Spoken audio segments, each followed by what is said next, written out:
Nagpapatuloy ang road opening at pagpapagawa ng farm-to-market road sa mga barangay sa bayan ng Dato Hofer, Maguindanao del Sur.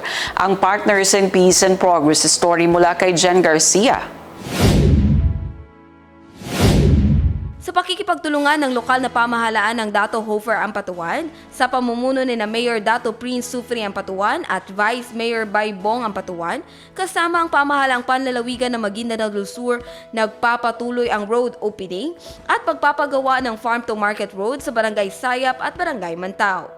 Layunin ng proyekto na pabilisin ang pagdadala ng mga produktong pang-agrikultura, ilapit ang mga serbisyong panlipunan, at magbukas ng mas maraming oportunidad para sa kaunlarang pangkabuhayan at inklusibong pangunlad sa mga komunidad.